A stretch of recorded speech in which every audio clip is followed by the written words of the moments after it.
Ohayou gozaimasu, everyone. That's good morning in Japanese. It is about 11 o'clock on Wednesday. This is my video diary for yesterday, Tuesday. I'm actually right now outside. I just went into a Castella shop. So Nagasaki is famous for its Castella cake, which is like sponge cake. I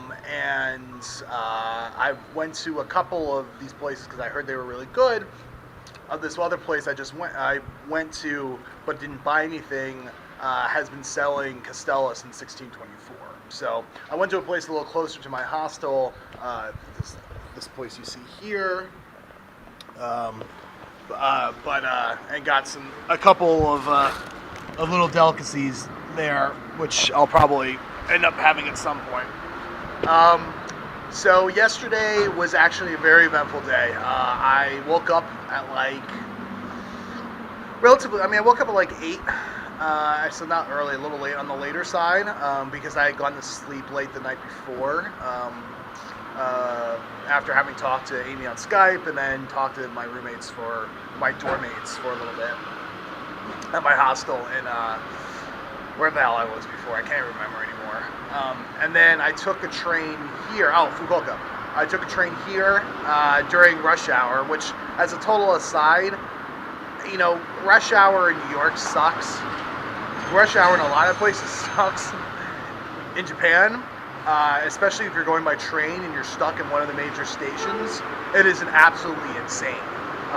There's just a ton of people all going this way and that, and it's just maniacal. It's just crazy. So took a train, got in here into Nagasaki at I want to say around 11. Went and checked into my hostel, which is by far the best hostel I've stayed in so far, and I've only stayed in 3 now, and this is the best one. And I'm not including the Yokins and the temple that I stayed in Koyasan. So I checked in, and then I took off and went to started going seeing the sights. And so yesterday afternoon I dedicated sort of my tour stuff to going up to northern Nagasaki, to where the Peace Park is, to where the Nagasaki, the A-Bomb Museum is, and getting a lay of the land of that area. And they have a whole bunch of different sites that are all centered around the theme of the A-Bomb dropping in 45. So I got up there and immediately went to the Peace Park, which, I will say, just from a 50,000 foot view, Nagasaki did a very good job of graciously and very gently showing what happens 65 years ago, showing us how horrible it was, but also kind of giving hope as well. And I'm not sure if it's like this in Hiroshima, but here a prevalent theme was all about anti-nuclear proliferation. So that was sort of coinciding theme throughout all the different sites. And so first I went to the Peace Park, where there is a whole very unusual sculpture garden. And these are sculptures that were dedicated and donated to the city by cities, by towns, and by countries all around the world. And very unusual ones too, and all of their respective artists having given them at various different times. So some of the more interesting ones are actually given by the Socialist Republic of Czechoslovakia. There was one given by West Germany. There was one given by CCCP. Just to give you a sense of sort of the how old some of these statues are and how varied they are. But the center point of the Peace Park is this huge statue that was erected, I think, in 55, and by the city, which was a very powerful piece, and it's by far and away the largest and most and just the largest statue there. So then I walked from there to the epicenter of the blast, and it's now a park as well, and with a number of different statues as well. But there's a single black rod standing up, or column standing up from where the epicenter of the blast was, and it's a very warm type of place, surprisingly. But at the same time, there's a lot of history there, and there's a few things, like there's some foundations for the old prison that was there that got completely blown away. And so there's still some foundation on the ground, and they have some of the original street level rock that you can see is blasted black by the blast. So from there, I then walked up to the museum, and just as another total aside,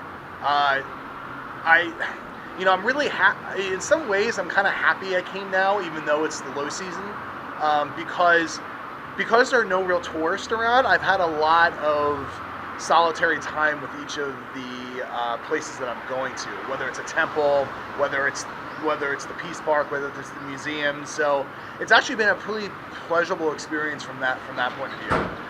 Even though I don't really talk English to anybody other than whoever's staying at the hostel, and whenever I Skype in to whomever I'm talking to. So the museum was beautiful. The museum is really well done. Some harrowing exhibits. Like they somehow collected a lot of remains and artifacts from right after the blast. So clothes. Like molded like they had a thing of 6 bottles that were all molded together by the heat. They had a helmet with the skull remains of whoever was in there, literally cemented on from the heat. And a lot of other different ones, like especially I guess one that threw me was this clock that had got completely mangled. But you can still see where the hands stopped, and they stopped at 11:02 a.m., which is when the bomb dropped. So that was pretty powerful too. And I thought it was I just thought it was very well done. It's it was very humane museum, and I really got a lot out of it. So I left there. After that, I went to the Hall of Remembrance, which is where they actually have in a glass column the original books from the Nagasaki mayor's office, or the prefectorate office, the books of the dead from the blast, each one of them, and then encased in glass in a column facing towards the epicenter, with 2 sets of pillars next to them facing it as well. And you can actually, I think you can do it during high tourist season, you can actually go and take a look at the books. I couldn't because they had ripped it off, but it was I took some pictures of it. It's a pretty beautiful and amazing, very picturesque room. So after that, I went and did some walking up towards a hill, towards some hill area where, in particular, I went to look at a couple different sites, but one in particular was this half torii. A torii is that Shinto symbol that they put in. It's like a square like this with 2 bars on top, and half of one was still remained from a torii that was blown off by the blast, but only half of it still stayed somehow, and all the other tories in the area were completely destroyed. So I got some pictures of that too, with some photos that I saw nearby that showed pre and post blast. So that was really interesting, and I think that kind of capped it off, where I was just, and then I took a look at that, and then kind of looked around at how much Nagasaki is back to normal. Yes, it's been 65 years, but kind of looking at the pictures pre and post, it's a pretty telling tale. So I finished that. I went back to the hostel, crashed for about an hour, and then I took off and had some dinner. Oh, for lunch, I went to this local place to have this local specialty called chomper, which is like a noodles with a seafood stew, which was really good. And then for dinner, I went to this area called Mihoyama, excuse me, and also Shibatsu, which is like the entertainment district, but also it was a former geisha town.